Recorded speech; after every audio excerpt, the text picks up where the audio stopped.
It was the intensity of the fires that was the most shocking.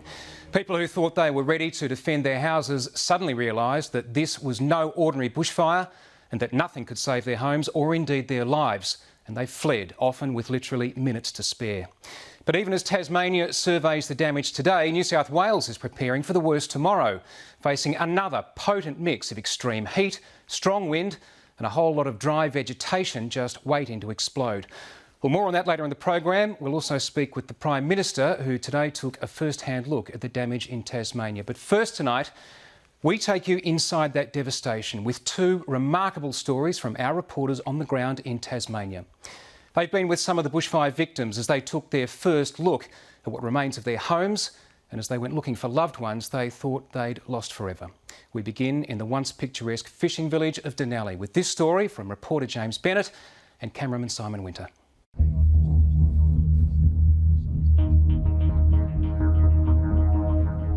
The metaphorical road to recovery for the people of Dunalley began today. Their real road, the Arthur Highway, finally at least partially reopened. We're helping too by triggering some important emergency payments that help people when they are in these dark days. Dunalley's school, church, hall, local businesses and some 60 homes no longer exist, consumed by the blaze that began near Fawcett in Friday's scorching temperatures and searing winds.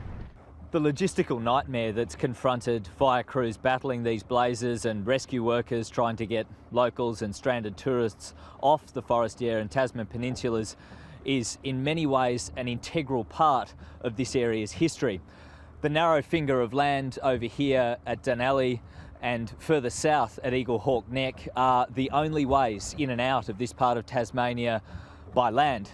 And that's exactly what made Port Arthur, further south, the perfect place to house convicts. Convoys of recovery crews and resupply vessels are now working to reach isolated areas, but emerging from the ashes, one incredible tale of a family's separation, survival, loss and ultimately reunion. I'm about 5 kilometres west of Dunalley, where it's understood most of the damage from today's fire has been caused. Mother of 5, Bonnie Walker, lived next to her parents' well-known Potters Croft property in Dunalley. I had a funeral that I had to attend in Hobart on Friday, so it was already a sad day for me. It was really hot, probably mid-30s by that point, and it felt eerily wrong to be driving away, but I wanted to honour the commitment I'd made to be with my friends who'd lost their friend. On Friday morning, Bonnie Walker's children, the eldest 11, the youngest almost 2, were next door in the care of their grandparents, Tim and Tammy Holmes, Bonnie's mother and father. I got as far as Sorell through the fires. It was a really quite awful experience driving through the fires. They were about to jump the highway, as it turned out. And so as I just got through and listening to the ABC radio, and the road closed behind me. Roads to the Tasman Peninsula were blocked as the fire spread rapidly. So we just waited by the phone and received a message at 3:30 to say that Mum and Dad had evacuated, that they were surrounded by fire, and could we pray. So I braced myself to lose my children and my parents. We saw tornadoes of fire just coming across towards us.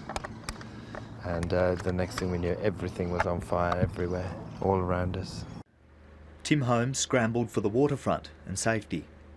We lost 3 houses, and by that time I'd sent Tammy, here she comes, Gran, with the children to get down to the jetty because there was no other escape. We couldn't get off. Came from both directions. Came at us and then from the side. I ended up having to run down through a wooded area on my own where there was so much smoke and fire I didn't know where I was, so I just kept running. So there was a moment of fear that this could be very, very dangerous, but I managed to run through and get to the water's edge, which was a kind of a sanctuary. A few minutes later an image arrived, which was really, it's still quite upsetting to see the image. It's of all of our 5 children underneath the jetty, huddled up to neck deep seawater, which is cold. We've swam the day before and it was cold.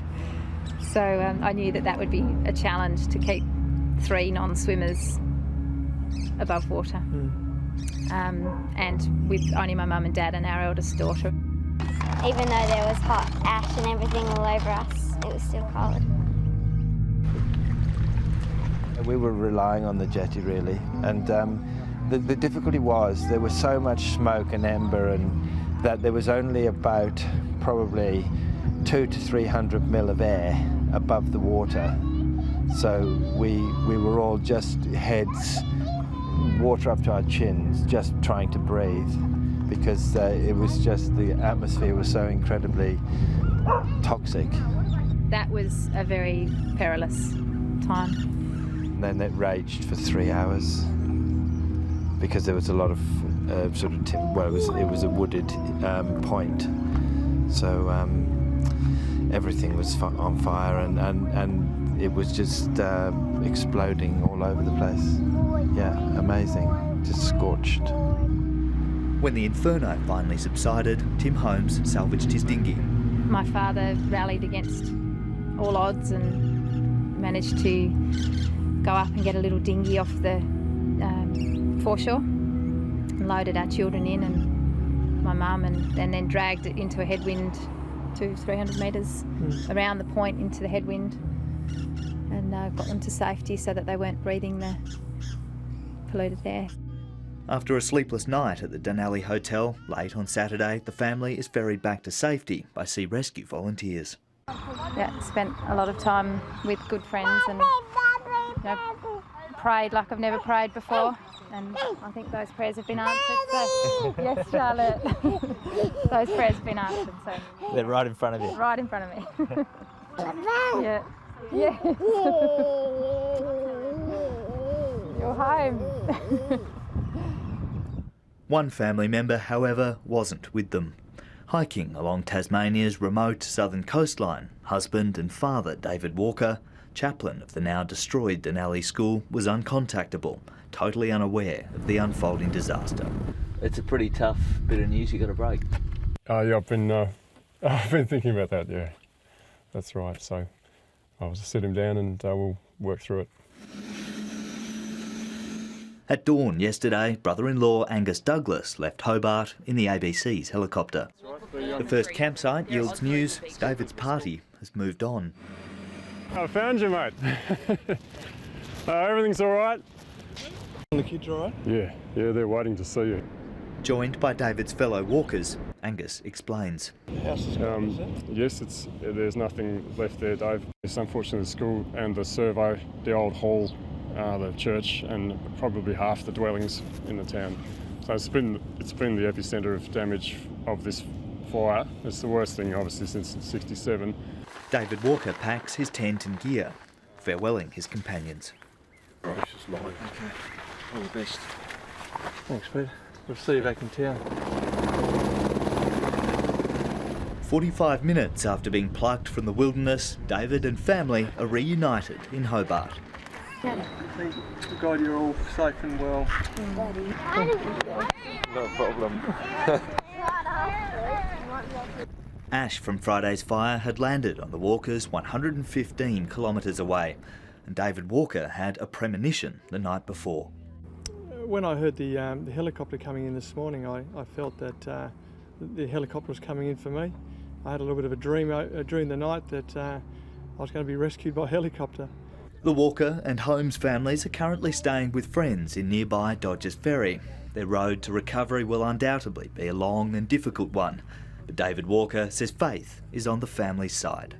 When the helicopter landed, all I wanted to know was that Bonnie and the children were safe, and all the things that we've lost. Yeah, there's some precious memories there, but they can be replaced, material things. But my wife and children, not so easy to replace. So yeah, I just feel blessed that my family's all together. Yeah, and Bonnie's parents are still alive. It's fantastic.